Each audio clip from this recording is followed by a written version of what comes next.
Hello everyone, welcome to our YouTube channel Nimbus Learning powered by Engineers Academy। हम लोग आज यहाँ पे ये देखने वाले हैं कि हमारा कंटेंट, हमारा मटेरियल, हमारे बुकलेट, हमारे MCQs आपके लिए कितने उपयोगी हैं। आपके अपकमिंग एग्जामिनेशन के लिए सिर्फ और सिर्फ अगर आप हमारा MCQ, हमारे कंटेंट देख के जा रहे हैं तो एग्ज़ाम में आप क्वेश्चन मिस करने नहीं जा रहे हैं। इसका एक बहुत ही लाइव एग्जाम्पल है NHPC का हुआ एग्ज़ाम। इसके कुछ क्वेश्चंस मैंने सैंपल के तौर पे कलेक्ट किए हैं दिखाने के लिए आपको कि बुकलेट से ही क्वेश्चंस आते हैं, आपके MCQ से ही क्वेश्चन आएंगे, आपके अपने MCQ से। तो क्वेश्चन पहला देखते हैं, क्या है, विच of the following is the correct for the vapour compression refrigeration cycle. Vapour compression refrigeration cycle के लिए क्या सही है? क्या है? The temperature inside the evaporator is less than the temperature inside the condenser. Evaporator के अंदर का टेम्परेचर कंडेंसर के टेम्परेचर से कम होता है। ये था आंसर। अब देखिए, इसी से मिलता जुलता क्वेश्चन हमारा, इसी से ठीक मिलता जुलता क्वेश्चन अपना, where does the lowest temperature occurs in vapour compression cycle. Vapour compression cycle में लोएस्ट टेम्परेचर कहाँ एग्जिस्ट करता है? And the answer is evaporator. So the question was matched, the question was matched. अगला question देखते हैं, next question की तरफ चलते हैं। A refrigerator plant works on an ideal vapour compression refrigeration cycle. The mass flow rate of the refrigerant दिया हुआ है आपको एंड रेफ्रिजरेशन इफेक्ट दिया हुआ है।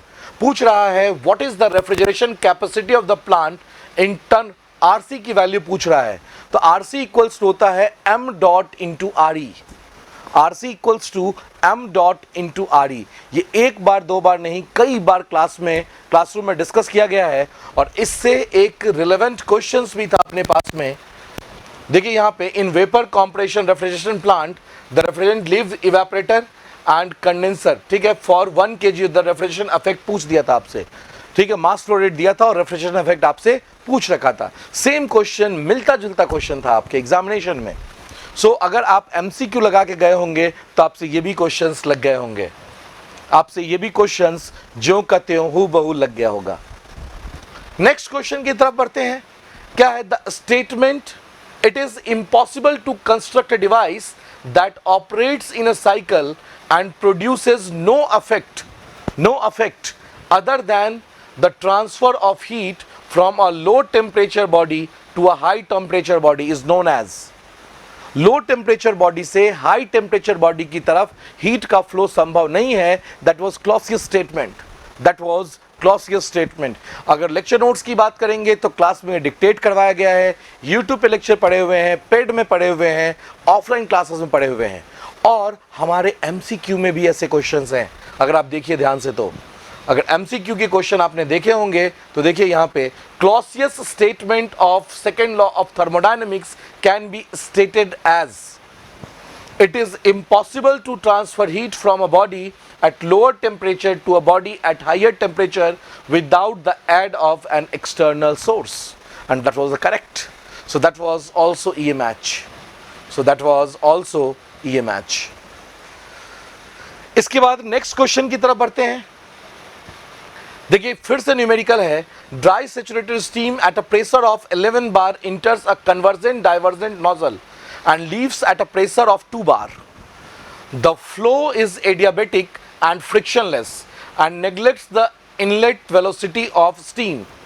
If the isentropic specific enthalpy drop between inlet and exit is 180 kJ per kg, what will be the exit velocity of the steam? Steam की exit velocity निकालनी थी, steady flow energy equation लगाना है। Similarly, मिलता जुलता question आपके सामने में यहाँ पे था। A frictionless piston cylinder device containing gas at 4 bar and 0.020 meter cube, it expand quasi-statically at constant temperature to a final volume of इतना, the work output पूछा है। Same exactly मिलता जुलता question, so that was also EA match। मतलब कि बार बार मैं एक ही चीज कहना चाह रहा हूं कि अगर आपने अपना स्टडी हमारे MCQ पे फोकस रखा है तो आपको अदर बुक्स लगाने की कोई ज़रूरत नहीं है। जैसे लोग परेशान होते हैं कि फलाना ऑब्जेक्टिव बुक लगाना है, एक ऑब्जेक्टिव लगाने के बाद सर ये बुक तो लगा लिया, अब कौन सा बुक लगाएं। ये आपको क्वेश्चन ही नहीं पूछना है। आप सिर्फ और सिर्फ हमारा एमसीक्यू लगाएं, हमारे कंटेंट को देखें, हमने जो पढ़ाया है क्लास नोट्स में वो पढ़ें, and that is sufficient to qualify any examination, any competitive examination which is related to our technical examination. अब देखिए अगले क्वेश्चंस की बात करते हैं। A ton of refrigeration or air conditioning is the amount of the heat that must be removed from 1 ton of water in dash to freeze it at 32 degree Fahrenheit. और इसका answer है 24 hours। 24 घंटे में जितना heat extract करना पड़ता है 0 degree Celsius पे वाटर से, 1 टन ऑफ वाटर से, उसे ही हम कहते हैं क्या, टन ऑफ रेफ्रिजरेशन। और ऐसा ही क्वेश्चन हमने एमसीक्यू में अपने डाला था, ऐसा ही क्वेश्चन हमारे एमसीक्यू का था। 1 ton of refrigeration is equal to the refrigeration effect corresponding to melting of 1000 kg of ice in, and answer is 24 hours. Answer is 24 hours. So that was also EA match. So that was also EA match. So that is the beauty of Engineers Academy. That is the beauty of Engineers Academy. That is the beauty of material of Engineers Academy. ठीक है, अगर आपको सही में really competition fight करना है, really मतलब कि ऐसा नहीं है कि हाँ चलो निकल जाए तो बहुत अच्छी बात है, अगर सही में निकालना है तो आपको हमारा MCQ जरूर देखना चाहिए. Dash violate both the statement Kelvin Planck's and Clausius statement, that was PMM2. और ये क्वेश्चन है आपके सामने, perpetual motion machine of second kind violates, that is Kelvin Planck statement as well as Clausius statement both. So that was also EA match. Next, identify the odd one out of the following option with respect to the position of the boiler. Boiler के हिसाब से बात कर रहा है. Lancashire, Cornish and locomotive boiler all are horizontal boiler and Cochrane boiler is vertical boiler. Cochrane boiler is vertical boiler. ये देखिए question, the following is the vertical type boiler. आपसे इसमें क्वेश्चन पूछा है क्लियरली कि वर्टिकल टाइप बॉयलर कौन है. सिर्फ लैंग्वेज का खेल है, क्वेश्चन वही है, सिर्फ लैंग्वेज से खेल गया, क्वेश्चन तो वही दिया. एक में आपके से पूछा पोजीशनिंग के हिसाब से कौन सा अलग है, और एक में क्लियर कट दे रहा है कि इसमें वर्टिकल ट्यूब बॉयलर कौन सा है, which is vertical tube boiler. So that is also ये match. In which of the following water tube boiler are water tube inclined at the certain angle. Babcock and Velox boiler में हमने class में कितनी बार बताया है कि 15 degree पे tube जो है वो बेंट होता है, ट्यूब जो है वो 15 डिग्री पे बेंट होता है. ठीक है, और यही क्वेश्चन हमने यहाँ दिया था, which of the following is a water tube boiler. अब देखिए locomotive, Lancashire and Cornish boiler all are fire tube boiler.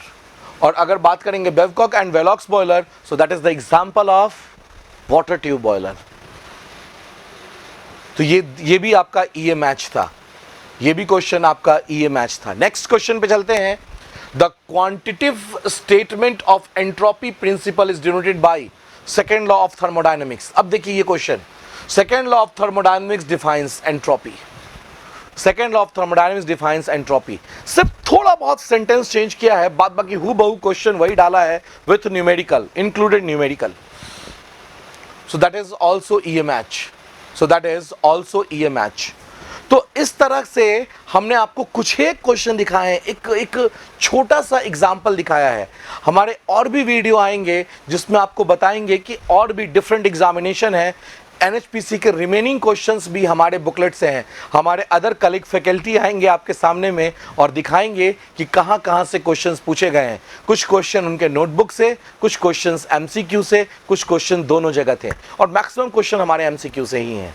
ठीक है, तो बने रहिए हमारे MCQ के साथ, हमारे YouTube चैनल के साथ, आप अपने इंजीनियर्स अकेडमी के साथ, if you want to really qualify the examination. Thank you.